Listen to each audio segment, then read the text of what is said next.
Today, hundreds of thousands of employees in tech sit on piles of their own company stock. It's time to face one of personal finance's most perplexing issues: concentration risk. It's almost impossible not to accumulate shares, founder stock, RSUs, options. But how much is too much? 10, 50, 90%? It depends on your larger circumstances, but above all, on your goals. The upside is unlimited, but the downside can be disastrous.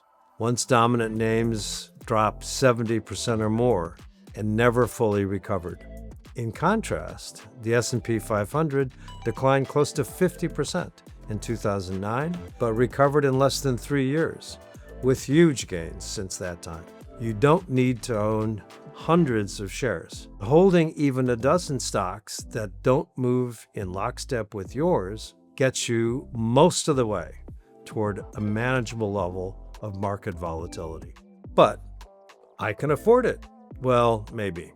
If resources comfortably cover every goal you have: the house, the kids, education, philanthropy, the next venture. But objectives change and tend to get larger over time. Manage concentration so you can level up rather than having to scale back as life evolves. The chief roadblock to all this is tax. Federal and state taxes can approach 40%, enough to make anyone pause. Paying some tax isn't the end of the world. Failing to diversify can be. One way around the tax burden is to make it someone else's problem. Gift shares to family in lower tax brackets. Donate to charity and take a tax deduction while the nonprofit sells tax-free. Here's a summary of effective strategies. First of all, stop buying more. Next, just sell. It's the fastest, cheapest, easiest fix for most people, though senior executives often have to jump through some additional hoops. Leverage to diversify. Borrow against your concentrated shares and invest the proceeds in diversified holdings. Hedge. Use covered calls or protective puts to mute volatility. Use a collar. Cap downside and upside within a band at minimal net cost.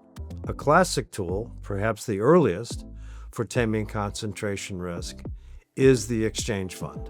You contribute your stocks, they contribute theirs, and the pool holds all these stocks, along with at least 20% illiquid assets, such as real estate. After 7 years, each participant receives a diversified basket with the original cost basis riding along.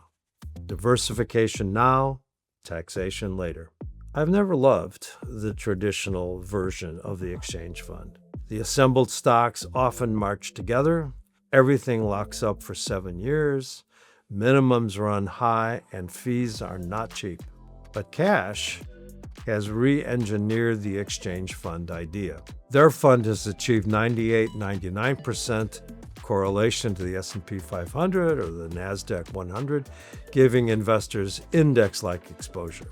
The minimum contribution is only $100,000, and there's one low advisory fee. For executives who want to defer tax, reduce unnecessary risk, and gain genuine diversification, the updated structure of the Cash Exchange Fund strikes the right balance between prudence and opportunity. It can have an important role to play in a combination of strategies. Concentration risk is a high-class problem, but it is still a problem. Whether you diversify by selling, gifting, hedging, leveraging, or exchanging, you can protect the downside as your upside keeps working for you. Act thoughtfully, but start early, and let diversification turn uncertainty into opportunity.